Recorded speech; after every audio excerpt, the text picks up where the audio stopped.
जय गुरुदेव। अनंत कोटि ब्रह्मांड नायक सदगुरु भगवान के चरणों में कोटि कोटि वंदन। बाबा रामदेव जी महाराज के श्री चरणों में कोटि कोटि वंदन। सभी को हर हर महादेव, शंभो शंकर, शंभो शंकर। और जैसा अभी थोड़ा समय आज फिर है, देखो फिर बीच में बहुत व्यस्तता हो गई थी, क्योंकि गायत्री कंठ की वजह से आपको पता है थोड़ी बहुत मुझे ध्यान रखना पड़ा। कंठ अभी सब कुछ सही है। कंठ के स्वास्थ्य के लिए लोगों ने पूछा, तो मैंने सभी को कहा बहुत अच्छा है, वो बहुत शैतान हो गया है, बहुत बदमाशी करता है आजकल तो। और उसकी शाला है वो भी मैंने बना दी है, और उसका अलग से धीरे धीरे, क्योंकि 5 महीने होने के बाद धीरे धीरे उसका अभ्यास करना होता है। उसको माँ से थोड़ा अलग रखना पड़ता है धीरे धीरे। थोड़ा बदमाशी करता है तो दांत से काटने लगता है थोड़ा, इसलिए। और अभी सब कुछ सही है, इसलिए थोड़ा समय मिल जाता है, क्योंकि थोड़ा अभी समझदार तो नहीं है वो, लेकिन अभी टाइम लगेगा। अश्व में क्या होता है कि 3 साल के होते हैं तब तक पूर्ण ये एकदम, अब कहते हैं इसकी एक उम्र की आयु है, पूर्ण दिखने लगती है 3 साल के अंदर। इनकी पूरी भरा पूरा जीवन भर दिखने लगता है। तो 5 महीने हुए तब भी थोड़ा साल भर रहता है, तब तक थोड़ी चीज़ की अंदर रहता है, ऐसे बचपना खेलने कूदने का। जाते हैं तो दांत से काटने लगता है, हाथ पैर चलाने लगता है पैर चलाएगा इधर से घूमेगा, तो बच्चा है। और अब इसकी साला तैयार है, और बीच में कुछ लोगों ने अभी सहयोग भेजा हो, और उनको बहुत बहुत साधुवाद है, क्योंकि मैंने कामना की तब थोड़े पैसे कमी थे और अचानक से आ गए सब। गुरुदेव की कृपा है सब सबकी, और सबको आशीर्वाद है, बहुत बहुत आशीर्वाद है। और खुश रहिए सभी। और अभी बीच में कुछ प्रश्न मैंने पढ़े थे, कुछ देखो प्रश्न बहुत हो जाते हैं, तो जैसे जैसे मिलते हैं ऐसे तो मैं अपन, देखो आपके अंतर की भावना आप समझ गए होंगे। बहुतों में ऐसी बातें अपने आप आ जाती है कि हाँ, ये सोचा था गुरुदेव, यही आ गया। क्योंकि जब आप अंतर से कामना करते हो तो बोलने से पहले मैं भी थोड़ा अंतर से मनन करता हूँ, तो पता लगने लगता है धीरे धीरे अपना आप एक आत्मिक जब संबंध होता है ना। जब आपने सुना कोई इंसान बीच में एक मैसेज लिखा, मैंने देखा नहीं, मैसेज देखा था, नाम याद नहीं रहा। कोई भैया है, उन्होंने कहा गुरुदेव मैं, मुझको एक रात को बहुत ही हिचकी आने लगी, तो जी कर रहा था कैसे बंद हो, सबका नाम लिया, किसने याद किया, इसने याद किया नहीं। जब आपको याद किया गुरुदेव का नाम लिया, तो मेरी हिचकी बंद हो गई। देखो ये सब प्रेम और भावना का कारण है। जितने आत्मिक संबंध होंगे ना, तब अपने आप के आपके अंदर प्रश्न उठेगा। और मेरे मन में आज जब भी कुछ कहने का आएगा तो स्वतः वही आएगा जो आपके अंदर प्रश्न है। ये आत्मिक संबंध इसको बोलते हैं। तो फिर भी कुछ लोगों के प्रश्न हैं, हो जाते हैं। देखो सिक्के के दो पहलू हैं। जीवन को ठीक है, ज़माना बदला और समय बदला, तो ज्ञान किसी की धरोहर नहीं है। कहते हैं कि राम दड़ी मैदान पड़ी, जो आए खेले ले जाए। और ये तो एक मैदान के अंदर पड़ी गेंद की बात ही है। जिसकी कामना हुई उठा लो, जिसकी कामना हुई। कोई इसकी पात्रता नहीं है। पात्रता इतनी है कि आपको बस प्रभु के प्रति एक लगन, प्रेम और सच्ची श्रद्धा चाहिए।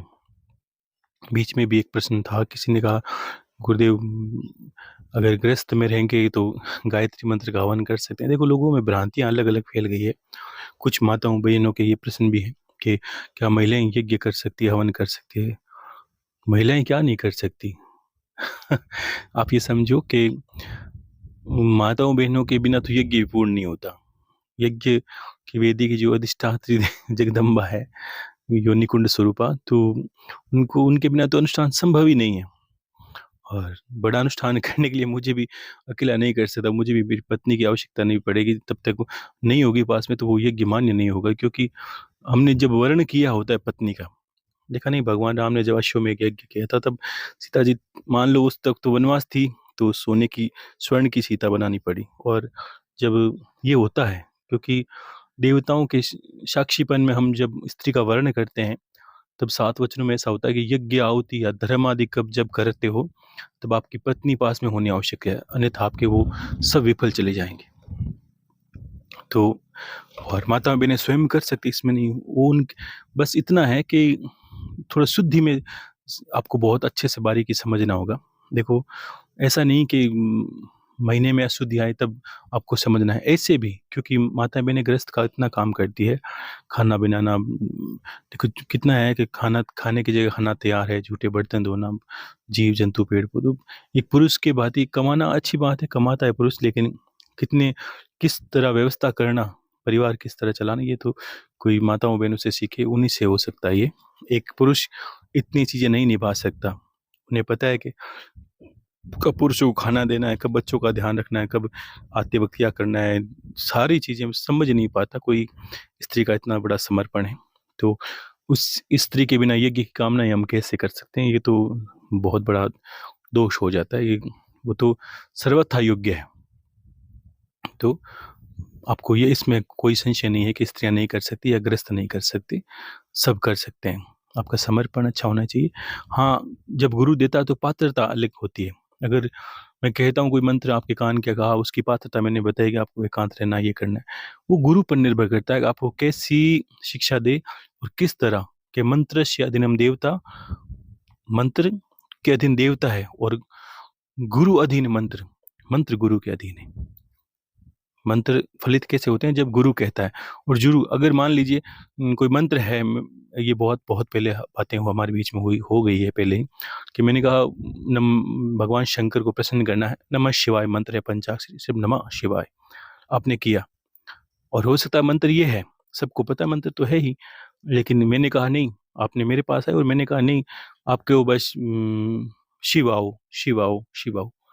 तो अगर आपके अंदर कुटिल बुद्धि हुई, आपने ये प्रयास किया कि नहीं ये कोई मंत्र थोड़ी शिव आओ, गुरुदेव मंत्र तो ये है नमः शिवाय, शिवाय नमः, तो आपको फिर वो शिवाय नमः या नमः शिवाय फलित नहीं होगा कि मंत्र से अधीनम देवता, गुरु अधीन मंत्र, मंत्र गुरु के अधीन है और जो मंत्र देता है उस मंत्र के अधीन देवता है।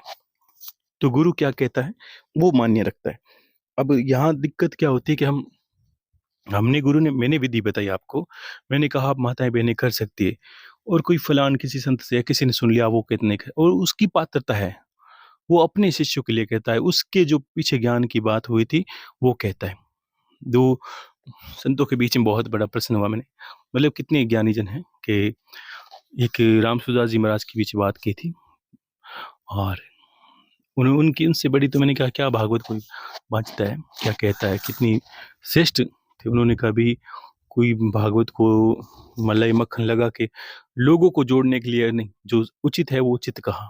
उन्होंने भगवान कृष्ण का जो 16 अक्षरों का मंत्र है कलयुग में वो दिया लोगों को बहुत, और कहा कृष्ण वंदे जगत गुरु, भगवान कृष्ण सबके गुरु हैं, और आगे गुरुओं की में बहुत संभलने की स्थिति होगी, लोग संभल नहीं पाएंगे कि कैसा गुरु बनाएं, किस तरह बनाएं। तो देखो, यानी जन भांप जाते हैं, ऐसी बात नहीं, उनको पता लगने लगता है कि समय का आंधी चलेगी तो लोगों की आंखें में धूल जाएगी ही जाएगी। तब उन्होंने कहा भगवान कृष्ण को या कोई गुरु को समर्पण करके आप, और कहीं गुरु के पीछे भटकना नहीं है, ये बात उन्होंने कही थी बहुत भागवतों में। और वो हमेशा कहते थे जो गायत्री है वो सिर्फ ब्राह्मण करना है। देखो, अब उनके गुरु की बात है, उनके गुरु जो मुझे गुरुदेव ने आदेश दिया या जो मेरे गुरु ने कहा या जो मैंने अध्ययन किया है वो मैं बताऊंगा अपने हिसाब से, और कोई दूसरा गुरु अपने हिसाब से बताएगा। तो जब गुरु कहता है तो आपको दूसरों की बात जोड़कर ये प्रश्न भी नहीं करना होता है कि वो करे कि नहीं करे, फिर आपको गुरु की आवश्यकता नहीं है, वो फलित भी नहीं होता है। मान लीजिए आपको मैंने कहा शिव आओ करो और आपने कहा नहीं गुरुदेव नमः शिवाय मंत्र है, तब नमः शिवाय फलित नहीं होगा, क्योंकि या तो ऐसा करो आप वैसे गुरु को धारण करो, तो आपको जब आपको पता है नमः शिवाय मंत्र है तो गुरु के पास जाने की आवश्यकता क्या है? तो गुरु के अधीन मंत्र है, ठीक है ना? तो ऐसी होती है ध्यान मूलम गुरु मूर्ति, पूजा मूलम गुरु पदम, मंत्र मूल गुरु, क्योंकि मंत्र मूलम गुरु वाक्य, मोक्ष मूलम गुरु कृपाम। कितनी 4 लाइन में कितनी बड़ी श्रेष्ठ बातें हैं। मेरा समर्पण है मेरे गुरु के प्रति, मेरा समर्पण है बाबा के प्रति, इसलिए सब मिल जाता है। और जब जितना समर्पण आपका होगा, संशय नहीं होगा, तो मिलना ही है कि ध्यान मूलम गुरु मूर्ति। कभी-कभी कहते हैं कि हम ध्यान कैसे करें, किसको देखें, कोई अंधकार दिखता है, कोई कहता है उजाला दिखता है, शिव का करें, विष्णु का करें, तो देवताओं को किसने देखा जल्दी से? और गुरु ने देखा क्योंकि उसने तब साधना पूजा अर्चना की है, हमने देखा नहीं तो हम क्या करें। तो कहता है ध्यान मूलम गुरु मूर्ति, ऐसे एक बहुत बड़ी परिकल्पना, अगर अगर मैं छोटी कल्पना करता हूँ तो क्या होता है कि गुरुदेव हैं, बहुत संत हैं, वो भी सामान्य संत हैं, और कहीं आश्रम में भावना करूंगा वो बैठे हैं, कहीं कुटीर में ध्यान कर रहे हैं, या कोई अपने आश्रम में बैठे हैं कहीं पूजा पाठ कर रहे हैं, ऐसा ध्यान मैंने किया मान लीजिए। और एक मैंने ध्यान की पत्ती कही कि बहुत बड़ा विराट एक पहाड़ की भांति उजाला देख रहा हूँ मैं अपने अंदर, उसको कहते हैं ध्यान मूलम गुरु मूर्ति। कैसे करना है, बहुत बड़ा उजाला देख रहा हूँ और बहुत बड़ा विशाल पर्वत, पर्वत के पीछे उजाला आ रहा है, और वहां एक एक भक्त, एक योगी सन्यासी, और उसको देख रहा हूँ, वो बैठा है पहाड़ पर, ध्यान कर रहा है, माला कर रहा है, भगवान की आराधना कर रहा है, और साक्षात ईश्वर स्वरूप है, और मैंने उसको ध्यान किया। तो आपकी जो ध्यान की जो क्षमता है, ऊर्जा अनंत गुना बढ़ जाएगी। जितना हम विशाल सोचते हैं गुरु के प्रति, उतनी ही हमारी ऊर्जा और हमारा ओरा बढ़ने लगता है, और फिर हमें वही दिव्यता दिखने लगती है। फिर सोचेंगे इतना बड़े गुरुदेव कैसे हो, तो वह पहाड़ पे बहुत बड़े शिव के रूप में ध्यान कर, अरे तब तक उसको पर ब्रह्म में नहीं जान रूप में नहीं जानोगे, तब तक हमारा विकास नहीं होता। गुरु ऐसा शब्द है, उसके बिना हमारा विकास संभव नहीं है, कि हमारा आध्यात्मिक उन्नति हो या विकास हो, ये बाधित हो जाता है। तब कहते हैं ध्यान मूलम गुरु मूर्ति, इतना बड़ा विशाल ध्यान ध्यान करो, और भी करो। गुरुदेव की 10 भुजाएं हैं, गुरुदेव का विराट स्वरूप है, वो कुछ भी करने में सक्षम है, ऐसा कोई कार्य नहीं जो गुरु नहीं करे। और ऐसा ऐसे भाव करके जब हम ध्यान करते हैं, उसको कहा ध्यान मूलम गुरु मूर्ति। और एक के सवा सीधा हम तस्वीर को देखें आंखें बंद, ये भी ध्यान ही है, लेकिन हम विराटता नहीं दिखा रहे, और जितनी विराटता दिखाओगे उतनी विराटता होगी। तो कहते हैं ध्यान मूलम गुरु मूर्ति, पूजा मूलम गुरु पदम।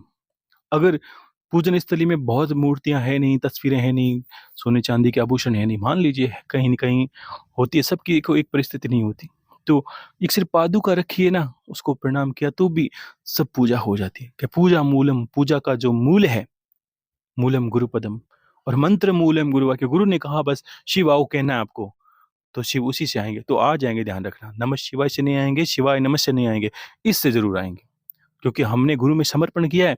तो भगवान शिव क्या कहते हैं, कोई भी देवता कहता है कि अगर आपका गुरु में समर्पण श्रेष्ठ है, तो मैं उसी विधि से आऊंगा जब गुरु ने कहा है आपको, क्योंकि मैं तो मंत्रों का अधीन हूं। और मंत्र किसके अधीन है, गुरु के अधीन है, जो गुरु बताए वो विधि है।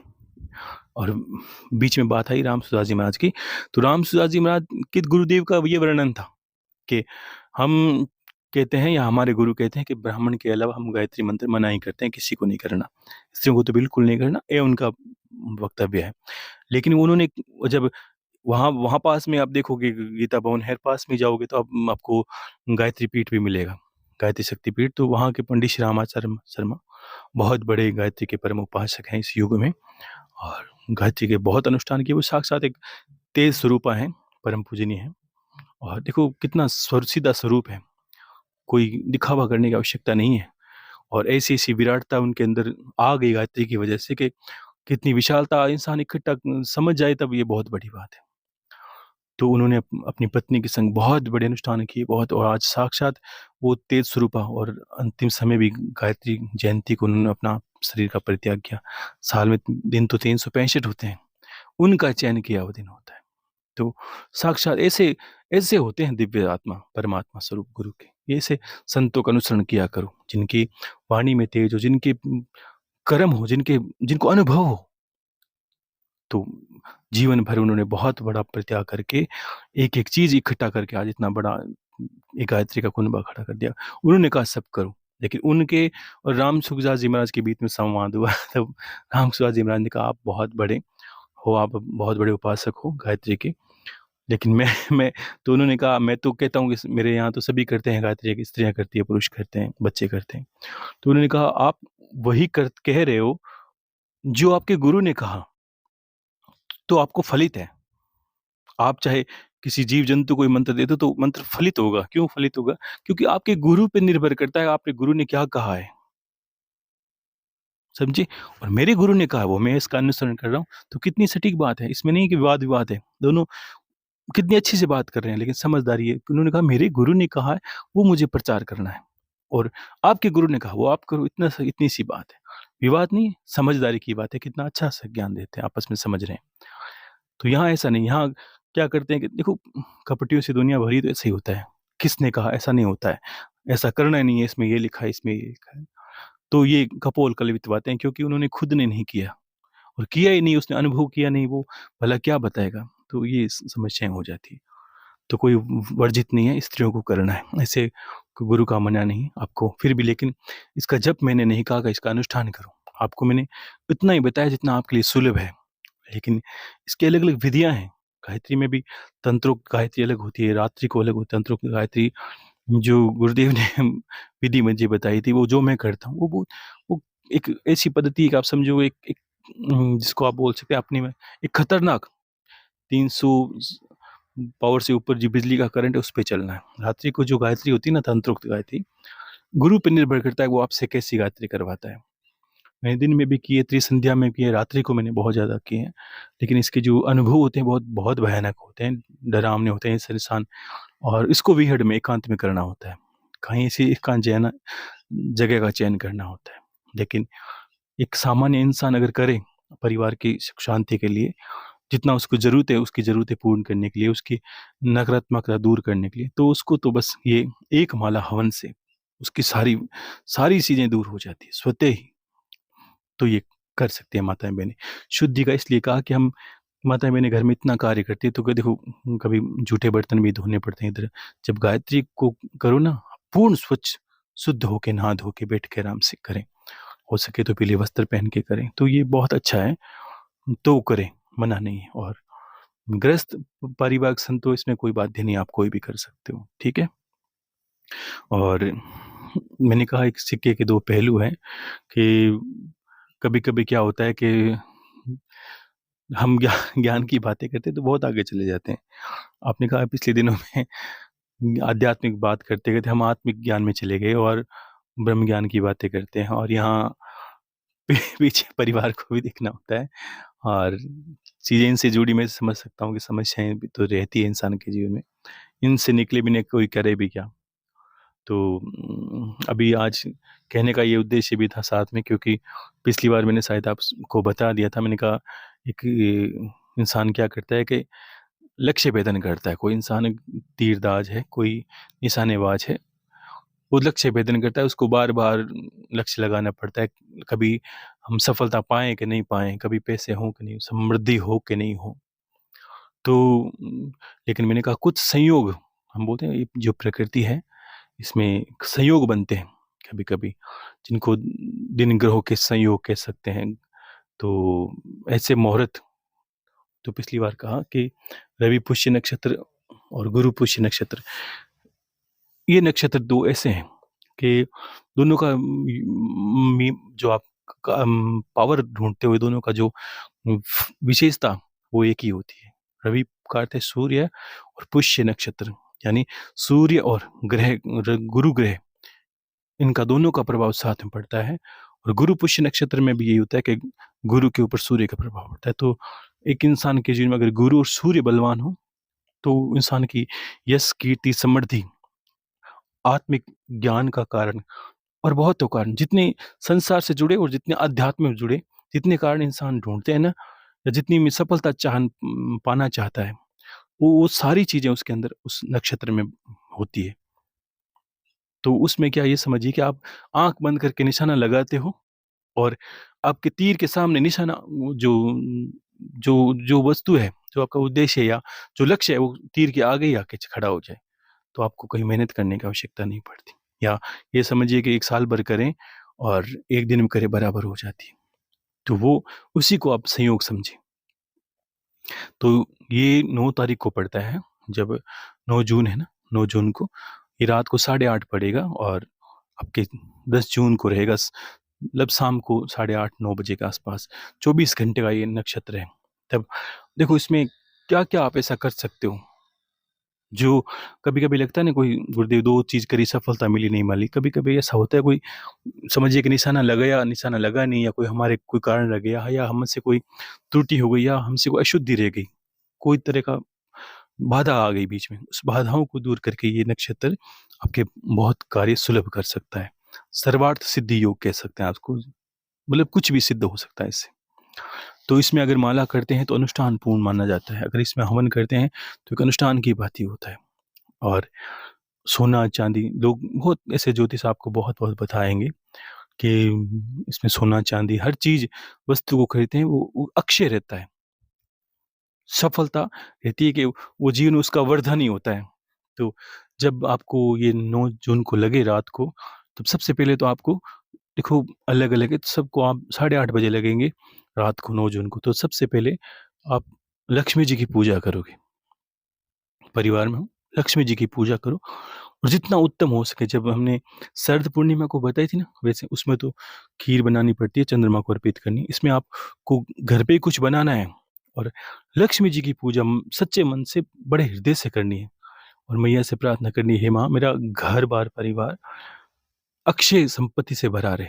कभी जीवन में ऐसी परिस्थिति ना आए कि लोगों के आगे हाथ फैलाना पड़े। तो आप समझोगे कि जो पुकार मैंने कहा ना, ये इस तरह समझो आप कि मैंने आपको फ़ोन किया और आप बहुत बड़े इंसान हो, आपकी लाइनें नहीं मिल रही है, कभी फ़ोन नहीं लगता और एक ऐसा समय हो जब आपने फ़ोन किया, सीधी बात होगी। तो ये सीधी बात वाली बात है। तो मैया का बहुत अच्छे से पूजन करें, लक्ष्मी जी का विशेष, पूरे देवी-देवताओं का पूजन तो सबका ही करना है, लेकिन इसके अंदर सभी चीज़ें आपकी सर्वार्थ सिद्धि योग में चली जाती है। तो लक्ष्मी जी का पूजन आप विशेष करना है और रात को 8:30 बजे जब मुहूर्त लगे, तब नहा धो के बैठें और कोशिश करें ऐसे मुहूर्त में पूरा परिवार करें, क्योंकि देखो योग बनता है, कोई एक घर का पात्र इंसान करे और उससे अच्छा कि सभी करें, सबका जीवन सफल हो, पढ़ने वालों का पढ़ने की तरफ से हो, कमाने वालों के 2 रुपए इनकम आए, तो बहुत अच्छा लगता है सच बताऊँ तो। अभी तो फ़ोन चलाते नहीं, लेकिन जब लोगों के इस तरह के मैंने वीडियो देखे और जब परिवार के साथ करते हैं, तो पता नहीं क्यों, मतलब अकेले करते हो आप, अच्छा लगता है। लेकिन ऐसे-ऐसे देखता था ना, मुझे बहुत हृदय में बहुत बड़ी-बड़ी ऐसा बहुत अच्छा लगता। सुकून पहुँचता कि जब आप गुरु के सामने और भगवान के सामने पूरे परिवार से बैठे हो और छोटे बच्चे भी किस तरह नहा धो के तिलक करके भगवान की पूजा आराधना कर रहे हैं। तो ऐसे घर पे तो भला लक्ष्मी मैया कैसे जाएगी बताओ? तो ऐसे करते हैं ना परिवार, दीपावली की पूजा की बात ही, तो अच्छे से घर पे कोई खुद बनाओ मिठाई, माताएँ-बहनें तो बहुत खुद ही तो बनाने वाली हैं। अच्छे से कोई खीर बनाओ और उस पूजा को करने के बाद परिवार पूरा पूजा करे, पूजा-पाठ एकदम अच्छे से करना है और हो सके तो उस दिन आपको जब 8:30 बजे तब चांदी की कोई चीज़ उस नक्षत्र को लानी है। तो अब रात को क्या होता है कि 8:30 बजे मान लो ले नहीं पाते, बाज़ार बंद हो जाता है, तो अगले दिन ले लें, क्योंकि वो तो नक्षत्र 24 घंटे चलता है। तो पहले दिन पूजा कर लें, प्रसाद अर्पित कर लें, दूसरे दिन अब इसमें कोई संपत्ति ले सकते हो, कोई मकान की नींव लगा सकते हो। अगला दिन आए 10 जून को शाम तक ये नक्षत्र रहता है। तब क्या करना पड़ता है, ये योग बनता है, इसको योग कहते हैं, नक्षत्र नहीं कहते। तो इस योग में हम क्या करते हैं कि मकान की नींव लगवा सकते हो, आप सोना-चांदी परचेज़ कर सकते हो, आप कोई भी कार्य जो शुभ हो, आपको कहीं मकान की नींव लगानी है, कहीं कोई भी व्यापार करना है, तो इस दिन आप विशेष रूप में करें।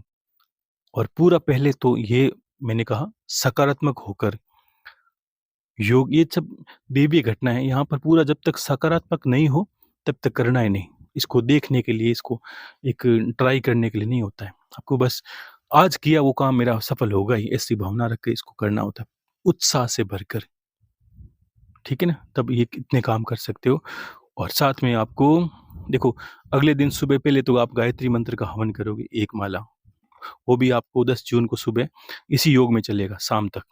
वो भी काम पूरा हो गया। लक्ष्मी जी की पूजा करनी, वो पूरा हुआ। सोने या चांदी की कोई वस्तु लाकर दूसरे दिन जब नक्षत्र ये योग पूरा हो उससे पहले लक्ष्मी जी के चरणों में अर्पित करनी है। उसी को आपको घर की तिजोरी अपने गल्ले में कहीं जहाँ सोने-चांदी रखते हैं वहाँ माताओं बहनों को रखनी है। लाल कपड़े में रख दिया करें। ठीक है ना? ये तो अक्षय रहेगा। तो संपत्ति का इस दिन आपको सोना या चांदी की कोई चीज़ लानी है और कोई भी सिक्के या सिक्का ला सकते हैं, नहीं तो माताएँ-बहनें कुछ अपने कितनी अच्छी-अच्छी सामग्री पहनती है, वो पैरों के लिए पायल वगैरह बहुत चीज़, कोई भी चीज़ ला सकती हैं। लक्ष्मी जी को चढ़ा के घर में रख लेनी है, ठीक है?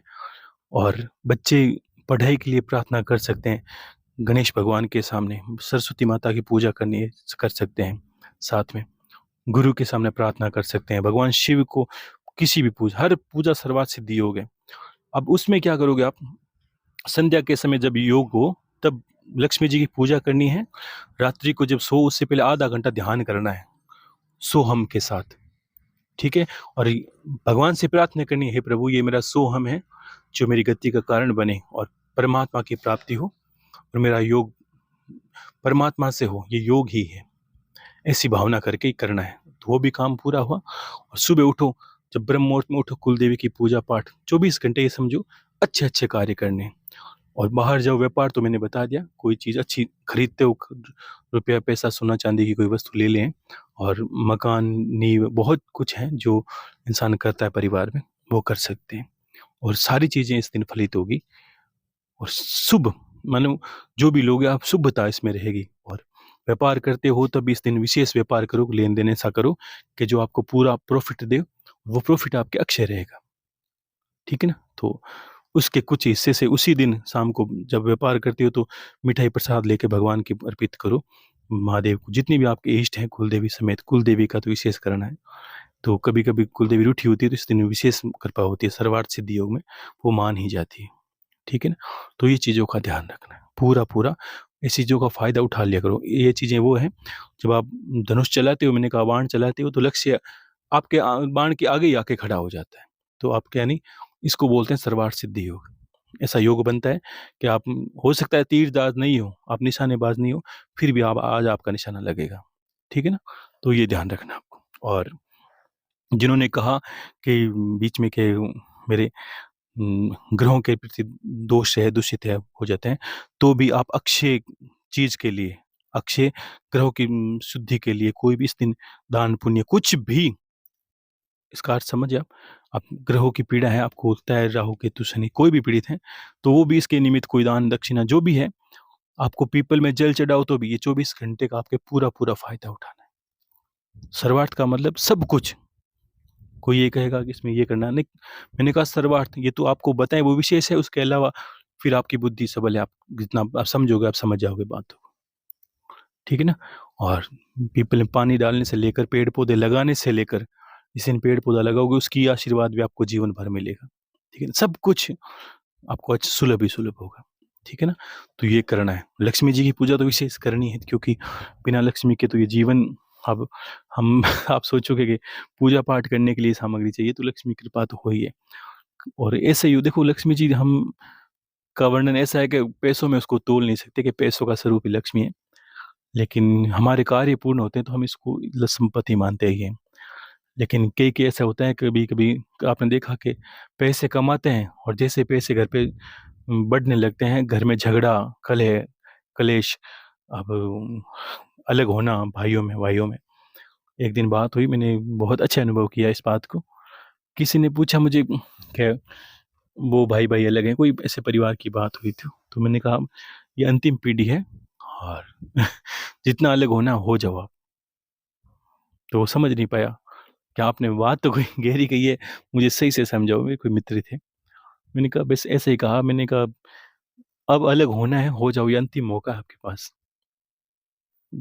तो उसने कहा बस ये तो मैंने सुन लिया, आप मुझे समझाओ। मैंने कहा भाई आप अपने माता पिता कितनी संतानों के 3 भाई हैं? कि मैंने कहा ठीक है। अलग अलग हो गए? कि हाँ अलग अलग। आपके कितने हैं? कि मेरे एक लड़का है, एक भाई के लड़का है 2, और तीसरे भाई की 2 लड़कियां हैं। मैंने कहा वो किससे अलग होंगे, पहले तो ये बताओ। कि वो तो कैसे होंगे? तो मैंने कहा यही बात है, 90% जो अभी संतानें हैं लोगों की 1 या 2 है, किससे अलग होंगे? जगह ही नहीं मिलेगी। तो मैंने कहा अंतिम मौका है, जितना अलग होना है हो जाओ, क्योंकि आपको फिर सपने आएंगे, यही अनुभव करोगे कि साथ में कोई बैठने वाला है ही नहीं, अलग किससे हो। और फिर कमी महसूस होगी कि वास्तव में परिवार का क्या फ़ायदा होता है, भाइयों का एक जो मिलके रहता है, उस परिवार का कितना बड़ा योगदान होता है जीवन में। लेकिन लोगों में ऐसा प्रेम है नहीं, क्या कहें, सब जगह ऐसी बात है। तो लक्ष्मी वही होती है, स्वरूप बदल के आती है। आते ही कलेश कलेश, घर में बंटवारा होने लगता है, झगड़े होने लगते हैं। है पैसे कमी नहीं, लेकिन झगड़े बढ़ जाते हैं। और ऐसे योग में प्राप्त की हुई लक्ष्मी, और तो मैया से जब पूजा पाठ अर्चन करके, ये इसलिए देवों ने ऐसी चीज़ बनाई कि इसका जब हम यजन कीर्तन करते करते ये शुभ हो जाती है। हम बोलते हैं शुद्धि हो जाती है इसकी। और शुद्धि किस प्रकार की, कि इससे आने वाली लक्ष्मी, हम संतान पे लगाते हैं तो संतान गुणी बनते हैं, खाने पीने पे लगाते हैं तो हमारा शरीर में शरीर वर्धन होता है, दोष नहीं होता, कोई बीमारियां नहीं होती। तो वैसे सब चीज़ें आप इसमें कर सकते हैं। ये इस योग में प्राप्त होने वाली लक्ष्मी या कृपा होने वाली ईश्वर की सदाक्षर रहती है, ऐसे भावना करके आपको इनकी पूजा वगैरह करनी है, ठीक है। तो और एक बीच में किसी ने कहा वो तंत्र मंत्र के बीच में प्रश्न हो गए। मैंने देखो बहुत चीज़ें आपने कभी कभी सुनते नहीं हो, मुझे लगता है ये तो मैंने तो कह दी है, और आपको सुनने में भी बड़ी तकलीफ होती है, तो गलत है ये। शुरू से सुनोगे तब समझ में आएगा। छोटी छोटी चीज़ें हैं, इनको आप बार बार एक ही बात कहूँगा तो कितना अच्छा खराब ही लगेगा आपको, एक ही बात को मैं दोहराऊंगा तो। लेकिन फिर भी हैं लोगों के पास के घर में कलेश हो जाती है, पति पत्नी में अनबन हो जाती है। देखो बहुत कारण बताएं, बहुत चीज़ें बताई है।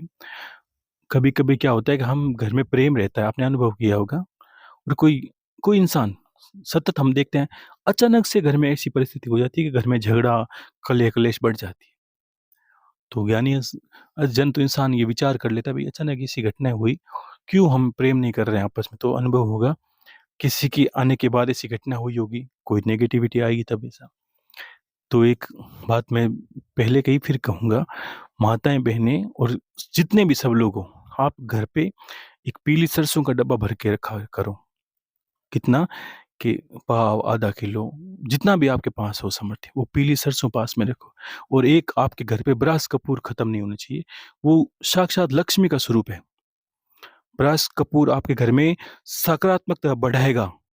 और जब तक पीली सरसों पड़ी रहेगी, फायदा बताऊं, पीली सरसों ये नकारात्मकता भगाएगी। एक तो है ब्रास कपूर जो सकारात्मकता, देवी ऊर्जा, और हमारे घर में सकारात्मकता प्रेम बरसाएगा, गलत वस्तु को आने नहीं देगा। मतलब गलत जो वस्तु उसको, उससे ज़्यादा हमारा पीछा छुड़वाएगा। और जो पीली सरसों है, उससे नेगेटिविटी, दूषित चीज़ें या मलिन चीज़ें या घर पे कोई तंत्र मंत्र किया, सब नाश हो जाता है।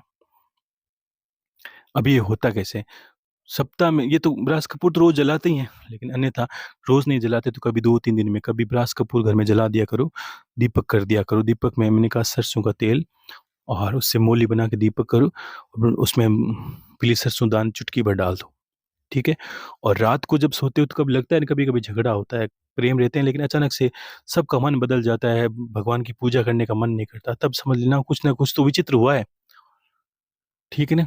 तो पहला प्रयोग आप यही करना, पूरे घर के अंदर रात को सोते वक्त, और कर लिया करो, बिना हो तब आप कहते हैं ना कि जब सुख में ही माला कर लेते तो दुख होता ही नहीं। तो ये समझ लीजिए जब सुख हो तब भी नजर लग जाती है लोगों की, तो उससे ध्यान रखना। तो पीली सरसों है, उसको रात को सोते हो ना, माता बहनों को करना विशेषकर, चुटकी भर या एक बड़ा चम्मच भर के, या एक हथेली भरकर उसको पूरे घर में, जहाँ आपका अंदर का मकान हो, पूरे घर में डाल दो, जहाँ आपके पैरों में धीरे धीरे दाने आने चाहिए, ठीक है ना। और रात को सोते वक्त डाल दो। वो शनिवार को डाल सकते हो, मंगलवार को डाल सकते हो, किसी भी वार को, दोनों में से, ठीक है। और ज़्यादा दिक्कत लगे तो आप हर रोज डाल सकते हो, ठीक है। लगे, उसको डाल के सो जाया करो। और सुबह जब उठो, सबसे पहले झाड़ू निकाल के वो सारी जो पीली सरसों दाने, वो पूरे घर से बाहर निकाल के झाड़ू से बाहर निकाल दो आप। तो आप अनुभव करोगे दूसरे दिन ही घर में शांति आ जाएगी। किसी ने कुछ किया है घर के ऊपर, वो भी नष्ट हो जाएगा। वो पीली सरसों आपका सारा कुछ बाहर लेके चली जाएगी, पहला फायदा। और पूजन करो उस वक्त, ब्रास कपूर जला दिया करो। घर में आपको लगे कुछ अच्छा नहीं लग रहा है, तो घर के चौक के अंदर बीचों बीच एक दीपक में ब्रास कपूर डालकर, बड़ी बड़ी डली 2-3, और उसमें जला दिया करो। सुबह या शाम को जब पूजा करते हो, उसके जो धूम्र होगा, सुगंध होगी, उससे देवी ऊर्जा आकर्षित होगी। और देवताई ऊर्जा वहीं रहती है जहाँ पर मतलब पॉजिटिविटी रहती है और सकारात्मकता रहती है। तो घर में पूरी शुद्धि, देखो आज जैसा समय है उसमें चीज़ें करने का बहुत फ़ायदा ही मिलता है, क्योंकि लोगों की कितनी सोच नकारात्मक हो गई। घर में झगड़े, किस दिन घर में झगड़े हो ना, तब भी आप करके देख लेना, 7-8, 2-3 दिनों, कितने भी दिनों में कैसे करके जल्दी से जल्दी आपको आराम मिलेगा इससे। और दूसरी बड़ी बात, कभी-कभी लोग कहते हैं कि गुरुदेव हम हमारे ऊपर ही तंत्र कर दिया है, हमें लगता है कुछ कर दिया। देखो आजकल ऐसा तंत्र रहा नहीं है, मैं तो मानता भी नहीं हूँ तक कि तक कोई ऐसा कोई तांत्रिक है जो कर दे। मान लीजिए फिर भी आपने बहुत है कोई कर भी देता है, तो पीली सरसों आपकी वहाँ भी काम आएगी। संध्या के समय आपको पूजन करने के बाद में, पहले नहा धो के पूजन करें, पूजन करने के बाद में कोई भी एक हवन कुंड लें, उसमें आप गोबर के उपले, लोगों ने कहा कि नारियल नहीं हो तो गोबर के उपले, नवग्रह की समिधा, पीपल की समिधा, हाँ बिल्कुल काम ले सकते हो, ठीक है ना। और कोशिश करो कि गौ माता के उपले हो तो सबसे अच्छे हैं। हवन कुंड या कोई मिट्टी के बर्तन में हवन लेके, और कुछ नहीं करना आपको, अपने ऊपर से 7 बार पीली सरसों को आप कर सकते हो, परिवार के कोई सदस्य उसके ऊपर से 7 बार सीधी दिशा में करके और 7 बार उल्टी दिशा में घुमा के उस पीली सरसों को आप हवन कुंड में डाल दो, 7 बार करके, 7 बार 7 चिमटी अपने ऊपर से, आपको उसको उतारा कह सकते हो, उसको अपने ऊपर से घुमा के हवन कुंड के अंदर डाल दो, ठीक है ना। अब उस वक्त इतना ही कह रहे हैं, ओम भैरवाय हुम फट स्वाहा, ओम भैरवाय हुम फट स्वाहा। भैरव जी क्या करते हैं और माता काली क्या करती है, 2 लाइनों में समझ लीजिए आप, क्योंकि बहुत जभी कभी लगता है ना तंत्र मंत्र हो गया, कुछ नकारात्मकता आ गई, ये भक्षण करते हैं, ये दो देव हैं, वो भक्षण कर लेते हैं, हमारी नकारात्मकता को अपने अंदर समेट लेते हैं। यही माता काली और भगवान भैरव जी का स्वरूप है। हमारी नकारात्मकता है, उसको चाहे वो प्रेत बाधा हो, चाहे वो हमारे नजर टूना टोट कुछ भी, वो अपने अंदर ही समेट लेते हैं। जब वो कहते हैं ओम भैरवाय हुम फट स्वाहा, तब स्वाहा बोलो, तब उस वक्त जो अपने ऊपर से की हुई उतारा की जो सरसों है वो सीधी हवन कुंड में डाल दो, 7 बार 7 चिमटी करना है। कैसा भी हो, कभी कभी ऐसा लगता है कि कोई पढ़ने वाला इंसान है, अचानक से बुद्धि भ्रष्ट हो जाती है, वो पढ़ता नहीं है, उलट रास्ते में जाता है, उसको भी करवाना, उसमें भी फर्क आएगा। कभी कभी आप स्वस्थ रहते हो, अचानक से कोई बीमारी आती है, तब भी लगता है कोई नकारात्मकता होगी। देखो ऐसा तो है ही, क्योंकि पूरी जगत में वही व्याप्त है अभी। तो शुद्धि के लिए सप्ताह में, और विशेष करो शनिवार को हो तो बहुत बड़ा रहता है, संध्या के समय पूजन करने के बाद सोते वक्त करना है। और जब ये करो 7 बार, तब वापस उठ के फिर नहाना है और फिर आप सो जाओ, अपने जो अपन खाना वाना खा के सो जाओ।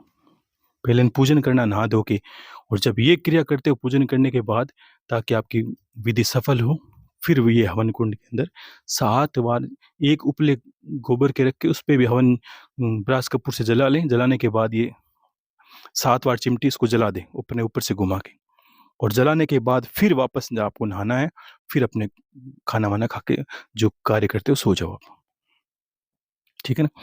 तो इतने, ये छोटी छोटी चीजें नहीं है, ये बहुत बड़ी बड़ी चीज है, इनको थोड़ा समझना पड़ता है। ये वैज्ञानिक दृष्टि से भी है, बहुत कुछ विज्ञान है, लेकिन जब तक इसको हम एक पोंगा पंथी या उल्ट फुल्ट मानेंगे तब तक समझ नहीं पाएंगे। क्योंकि मैंने कहा ना, इस सिक्के के 2 पहलू, ये तो ऐसा ही होता है कि पूर्ण ज्ञान को जानते तब तो क्यों कोई हम पे करे तो क्या, क्योंकि हमने शरीर का ही मोह छोड़ दिया है, तब तो कोई चीज का महत्व ही नहीं रहा। ये तो वो ज्ञान है, सिक्का का दूसरा पहलू। और एक पहलू ऐसा है, अब रहना है परिवार के साथ, चलना ही पड़ेगा, बनाया है तो परिवार चलने पड़ेगा, बच्चे हो गए तो जिम्मेदारी भी उठानी पड़ेगी, ईश्वर का नाम भी लेना पड़ेगा, तब ये भी चीजें आवश्यक है। देवताओं को ये आवश्यक नहीं कि वो शस्त्र रखें, कौन उनसे भिड़ने वाला है, मरने वाले हैं सभी, उनके सामने तो आएंगे वो, लेकिन फिर भी शस्त्र आवश्यक है, क्योंकि शत्रु तो हर जगह ही है, अंदर की भी है, काम क्रोध लोभ में, ये भीतर के शत्रु जब आध्यात्मिक ज्ञान में जाते हैं। और कुछ शत्रु अड़ोस पड़ोस में चारों तरफ हमने से जलने वाले परिवार वाले भी मिल जाते हैं, तो भरा पड़ा है, लोगों की नजरें लग जाती है। अच्छा घर हो, अच्छा परिवार हो, संस्कारी हो, तो मानोगे नहीं, आपकी नजर बहुत, लोगों की नजर बहुत लगती है, ये मैंने अनुभव किया, बहुत बहुत नजर लग जाती है। तो ये होता है बिल्कुल ही।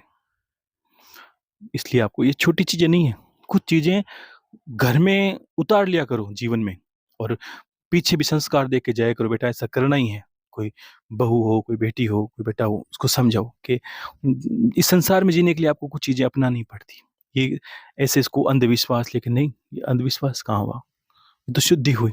क्योंकि अगर सकारात्मकता और नकारात्मकता को नहीं जानोगे, तब तक आप जीवन को भी नहीं जान सकते। स्वभाव की वजह से तो मैंने कहा ना, सज्जन सज्जन है, दुर्जन दुर्जन है, तो वैसे ही ये लोगों के ऐसे घर हैं जो लोग आपस में गाली गलौज करते हैं, घर में अशुद्धि रहती है, मांस भक्षण करते हैं, शराब पीते हैं, मदिरा पीते हैं, ऐसे भी लोगों के घर हैं, पता है आपको? और पूरा घर शुद्ध और घर में एक ऐसा नशा करने वाला हो तो भी घर को देखो, आपके घर की हम खुद पछताते हैं कि घर में पूजा पाठ कैसे होगी भाई हमारे घर में, क्योंकि हम तो ऐसे, हमारे घर में तो ऐसे लोग आने वाले हैं। तो ऐसी नकारात्मकता होती है। लेकिन जब घर में शुद्धि बढ़ने लगती है ना, अगर आपके घर में ऐसा कोई है, तब भी आप शुद्धि बढ़ा दो, तो कहीं न कहीं वो पॉज़िटिविटी उस इंसान की जो वही बात होगी, जैसे मंदिर में जाने वाले की बुद्धि, कभी तो भगवान बदलेगा। तो वैसे ही आपका घर मंदिर की बात ही होगा कि कभी भी नकारात्मकता आने वाली, या घर का ही कोई सदस्य गलत रास्ते पर जाने वाला बार-बार उस घर के अंदर आएगा, तब तक कभी तो कभी उसकी बुद्धि बदल ही जाएगी। उसको कहने की आवश्यकता नहीं है।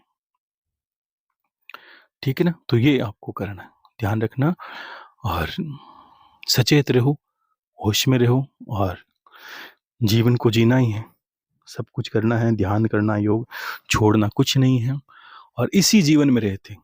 और बहुत मुझे खुशी हुई, बहुत प्रश्न देखे मैंने, और बहुत लोगों के अनुभव है। बीच में एक प्रश्न भी लिखा था किसी ने, कोई है जयपुर से, गजेंद्र भाटी, इन्होंने भी बहुत प्रश्न लिखे। गुरुदेव ने हनुमान जी के हनुमान चालीसा पाठ किए, बाबा के दर्शन हुए, भगवान शंकर के हुए, आपके भी हुए। तो देखो, आपकी भावनाएं होंगी तो होगी, ठीक है ना? तो जिस रास्ते पे आप हो, ये आध्यात्मिक जगत का रास्ता है, यहाँ शरीर का बाहुल्य नहीं है। हर दूसरा कहता है आपके दर्शन हुए, तो मेरी बस की बात नहीं है, क्योंकि सूक्ष्म जगत में सूक्ष्म शरीर से दर्शन होते ही हैं। आपके भी सूक्ष्म स्वरूप रहेगा, ऐसा नहीं कि आप जिस शरीर से दर्शन कर रहे हैं वो शरीर वो तो सो जाता है। तो ऐसा ही, क्योंकि आपका जागृत है, तो सामने वाला का दर्शन हो जाते हैं, बस जागृति आपको करनी है। तो ये बहुत ही रोचक जीवन है। मैंने कहा ना, एक जीवन है, सांसारिक इंसान जीता है, खाता है, पीता है, सो जाता है, और मुझे तो लगता है वो जानवर की भांति जीवन जीता है। क्या है उसका जीवन? सिर्फ़ पेट पूर्ति, जीवन का कोई लक्ष्य नहीं, ईश्वर की प्राप्ति नहीं, ऐसा भी कोई लक्ष्य नहीं किसी क्षेत्र में बड़ा पारंगत हासिल कर लो, वो भी नहीं, बस खाते हैं, पीते हैं, सो जाते हैं। कोई किसी को टेंशन हुई तो शराब पी लेते हैं, नशा कर लेते हैं। आजकल नशा तो भाई ध्यान रखा करो, बच्चों का विशेषकर इतना नशा व्याप्त है, छोटे-छोटे बच्चे बोलते हैं, बच्चियाँ भी गालियाँ निकालने लगती हैं। कैसे-कैसे माहौल बदल रहा है पता नहीं। और अपने शरीर का प्रदर्शन कर रहे हैं बच्चे। विदेशों में तो मैं देखता हूँ ये वो चीज़ें, बाहर की ज़रूर देखता हूँ कुछ चीज़ें, कि कैसे लोग प्रगति करते हैं। कोई है बच्चे, लड़कियाँ, लड़के, कोई स्पोर्ट्स में अपना नाम करता है, कोई किसी वैज्ञानिक तरीके में अपना नाम करता है, और यहाँ देखो देश की स्थिति कैसे बदल रही है। पता नहीं क्या हो गया है नई पीढ़ी को। गलत रास्ते, अपना भविष्य ढूँढ रहे हैं फ़ोन के अंदर, अपना भविष्य ढूँढ रहे हैं फ़ोन के अंदर। माताएँ-बहनें उसमें नाच रही है, उसमें गा रही है। आपके अंदर कोई अपनी कोई प्रगति कर रहे हो फ़ोन के अंदर, वो समझ में आता है। सिर्फ़ नाच-नाच के, गा-गा के, अपने कपड़े उतार-उतार के ये अपना इसमें भविष्य ढूँढ रहे हो आप। छोटे बच्चे इतने बीच की बात ही, मैंने कोई कहीं बाज़ार से इधर-उधर गया था, तब एक स्कूल देखी थी, मैदान भरा पड़ा था। मुझे याद था जब छोटे थे, क्रिकेट खेलते थे और भी चीज़ें खेलते थे, तब हम बहुत लोग लड़के जाते थे गली मोहल्ले के पास में, तो वहाँ मैदान में बच्चे हैं तो झगड़ा तो होता ही। हम खेलने के लिए झगड़ा होता है कि यहाँ हम खेलेंगे, यहाँ हम। और आज आज ही की बात है, वो निकला शाम को समय, गायत्री के लिए तरबूज वगैरह लेके आया शाम को, क्योंकि पेशाब में जलन हो जाती है, बूढ़ों का थोड़ा ध्यान रखना पड़ता है गर्मी में विशेषकर। तो उसके लिए तरबूज लेके आया, तो देखा वो मैदान खाली पड़ा है। मैंने कहा कैसी परिस्थिति हो गई है आज। तो किसी से बात की, उसने कहा आजकल तो सब फ़ोन, खेलने वाले बच्चे फ़ोन पे ही खेलते हैं। तो ऐसा ही ना रखो बच्चों का, जितना वो ध्यान रखो, ये आपका भविष्य है, आपके कुल का दीपक है। तो थप्पड़ मार के खेलो तो बाहर भेजो उसको खेलने के लिए, उसका शरीर का विकास उसमें होगा। उसको फ़ोन में ही उलझा के रखोगे, मतलब फ़ोन पे कितनी बड़ी बातें हुई, कहते हैं बच्चे घर पे खाना नहीं खाते हैं, तो माताएँ-बहनें फ़ोन दे देती है कि इसके बिना तो वो खाना ही नहीं खाता। अरे! जब फ़ोन नहीं था तब क्या बच्चे भूखे रहते थे? हमने खाना नहीं खाया। आप उसकी रोने को, जो उसका वो समझ नहीं रहे हो। उसका रोना, उसी के लिए आप नुकसान कर रहे हो, उसको प्रेम देके। वो प्रेम आपका फ़ायदेमंद नहीं होगा, वो प्रेम वो बन जाएगा। एक बात कही थी ना आपको, जब भगवान कृष्ण ने पांडवों को भेजा था कलयुग को, समय इधर-उधर अलग दिशाओं में। तब उसमें एक बात हुई थी कि गौ माता का किस तरह अपने बच्चे को चाटती है, कि इतना प्रेम करने लगती है कि बच्चे के शरीर से खून आ जाता है, लेकिन वो उसको भूल गई है। वो सोच रही है मैं इससे प्यार कर रही हूँ, जबकि माँ उस बछड़े के शरीर से खून आने लगा, इतनी जोर से वो चाट रही है। यानी अतिरिक्त मोह उसका, उसे पता नहीं बच्चे को नुकसान दे रहा है। वैसे ही ये कलयुग है। बच्चे को चाहिए एक, आपने दे दी 10। वो वो उसका भविष्य बना नहीं रहे हो, आप उसको नष्ट कर रहे हो। आप सोच रहे हो बहुत बहुत प्यार नहीं कर, बहुत प्यार कर रहे हो, तो चीज़ों की अहमियत समझाओ, पैसों की अहमियत समझाओ उसको, उसको जीवन की अहमियत समझाओ। उसको पढ़ाई में नहीं तो कम से कम कितने खेल प्रतियोगिता, उसका विकास करो आप। विकास फ़ोन के अंदर नहीं कि उसको हाथ में फ़ोन दे दिया, ले बेटा फ़ोन ले ले। 15-16 साल के बच्चों तक तो फ़ोन ही नहीं होना चाहिए, क्योंकि इसमें आपने देखा नहीं, आज इतना गंदा माहौल हो गया कि आप कुछ देखोगे, कुछ आएगा, कुछ क्या हो गया है पता नहीं। इसका कारण ये है कि जो चीज़ ज़्यादा दिखती है वही इसमें मिलेगी, क्योंकि लोग ज़्यादा देखेंगे वही तो बनाएँगे दुनिया। तो इसलिए 15-16 साल, 18 साल तक फ़ोन मत दिया करो भाई किसी को। बच्चों की जो भविष्य है वो खराब हो रहा है, उसका जीवन ही नष्ट हो रहा है। और इस पीढ़ी के भरोसे आप कमाए जा रहे हो, इस पीढ़ी के लिए सोच रहे हो ये हमारी मुक्ति और मोक्ष का कारण बने। अरे ये तो खुद अपने पैरों पे खड़े नहीं होंगे। अब जिस तरह ये माहौल है, जिस तरह बच्चे फ़ोन पे, छुट्टियाँ हैं लेकिन अभी बच्चों की छुट्टियाँ हैं स्कूलों में। आप समझोगे नहीं, बच्चे खेल के मैदानों कम घर पे फ़ोन चला रहे हैं। पहले छुट्टियाँ होती तो ऐसा रहता मन में कि हाँ, अब तो बस डेढ़ महीना, 1 महीना घर पे नहीं, दिन भर हाथ में बैट, कभी बॉल, कभी मुझे फुटबॉल का शौक था। मतलब शौक है ऐसा। पिताजी रोज़ गालियाँ निकालते, बड़े भाई निकालते। बस खेलना है, बस खेलना है। लेकिन आज देखते हैं वो उसी पे खेल रहे हैं, फ़ोन में ही सारी की चीज़ें खेलेंगे। तो ये आपका भविष्य है, इसको सँभाल के रखो आप। चाहे थप्पड़ मारनी पड़े, चाहे डाँटना पड़े, उसको उसका शारीरिक विकास करो पहले। क्योंकि जो बच्चा 18-20 साल तक खेलता है, खेल लेता है अच्छा-सा, अपना शरीर, भविष्य के साथ शरीर का निर्माण भी करना होता है। क्योंकि शरीर पे ही उसको जीवन जीना होता है। बीमारियाँ पहले लग जाएगी, आप अभी 50-60 में कह रहे हो मैं बीपी की गोली खाता हूँ, वो तो समझ में आता है कि हाँ, एक अवस्था, एक शरीर का जीवन का एक चक्र पूरा हुआ। वृद्धावस्था आ रही है, बीमारी आ रही है, गोलियाँ खा रही, कोई बात नहीं। अगर ये 15 साल में गोली खाने लगे तो आप क्या करोगे? इतना फ़ोन चलाओ, अंधे हो जाएँगे, तब आप क्या करोगे? तो अतिरिक्त मोह किसी काम का नहीं है, वो आपके लिए बाधा बन सकता है, ठीक है ना? तो ये ध्यान रखना आप, जीवन को जियो, भगवान ने दिया होश में जियो, अपना तो कल्याण करना ही है। ज्ञान नहीं लिए तो कम से कम सबक तो किसी को दो, आपसे कोई हो सकता है परिवार में ज्ञान तो कोई लेगा ही नहीं। मैं मैं कौन-सा दे के अपने परिवार को ज्ञानी बना सकता हूँ? कोई नहीं कर सकता। दुनिया, आप बड़े ज्ञानी हो गए हो आजकल, इतनी बातें सुनी, ज्ञानी तो बन ही गए हो, कोई बड़ी बात नहीं है। लेकिन आप समझोगे आपने परिवार को ज्ञान जल्दी से दे नहीं सकते। तो कि दुनिया आपको समझ जाएगी, परिवार वालों को समझने में बहुत समय लगेगा।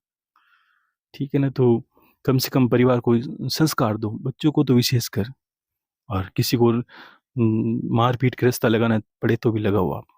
ठीक है ना? कल्याण तो बाद की बात है। कम से कम ये तो जीवन 100 तक पूरा करो, आप बीमारी से ग्रस्त हो जाओगे, रोगी बन जाओगे, अभी क्या करोगे आप? ठीक है ना? तो ये ध्यान रखना आप। और सभी को आशीर्वाद है, सभी खुश रहिए।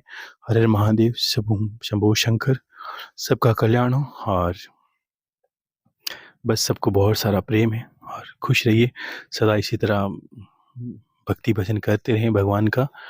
और बस जीवन को 2 दृष्टि से ज़रूर देखें। एक तो सांसारिक दृष्टि में देखें, लेकिन इतना नहीं उलझें कि बस ये नहीं हुआ, परिवार नहीं हुआ तो मर ही जाएँगे, और इतना भी नहीं उलझना है। बस मिल गया, इसको इतना नहीं, ये तो मेरा पीछे ये करके जाऊँगा, इतने बड़ा नहीं सोचना। आप हो, अपने सामर्थ्य से काम करो, परिवार को जोड़ने का काम करो, और बाकी अपने कल्याण का भी थोड़ा-थोड़ा स्वार्थी बने रहो कि अपना कल्याण भी आपको करके निकलना है। कोई काम नहीं आएगा यहाँ पर। ये भी भाव साथ में रखना है कि परिवार वाले जोड़ने का काम तो ये था, और भावना ये रखनी है अंतर में, ये किसी को कहना नहीं होता है कि साथ कोई नहीं देगा। आप घर से निकलोगे, पति-पत्नी गेट तक आएँगे, कोई श्मशान तक चला जाए, कोई कहीं, शरीर के आगे तो कोई जा ही नहीं सकता। ये शरीर भी साथ छोड़ देगा, आत्मा का। ये भी साथ नहीं जाएगा। जिसको जीवन भर ढोया वो भी मना कर देगा, नहीं भाई, शमशान के आगे तो मैं भी नहीं जा सकता। अब तेरे कर्मों का पिटारा है, वो ही भगवान के साथ लेके जाएगा। ठीक है? तो ये भी, ये होश की बात है। ये रहस्य की बात है। ये बताना नहीं है, खुद के अंदर सचेत रहना है। ये बताओगे तो घर घर ही टूट जाएगा आपका। ये अंतर में रखना है कि नहीं भाई मेरे को सचेत रहना है, ठीक है? तो सबका कल्याण हो, सब खुश रहिए। हर हर महादेव। और गुरुदेव सबका कल्याण करेंगे। बड़ा प्रेम है उनको, मैं अनुभव करता हूँ, पूजा पाठ तब उनकी करता हूँ। बाबा भी बड़े प्रसन्न ही हैं आप सब पर, चिंता मत करो आप सब। जीवन में उतार चढ़ाव आएगा, लेकिन मैंने कहा ना, खुश रहो, आपका आपका कुछ नहीं बिगड़ेगा, ठीक है? हर परिस्थिति वो निकाल ही लेगा, विश्वास रखो उस पर, ठीक है? हर हर महादेव। शंभो शंकर, शंभो शंकर।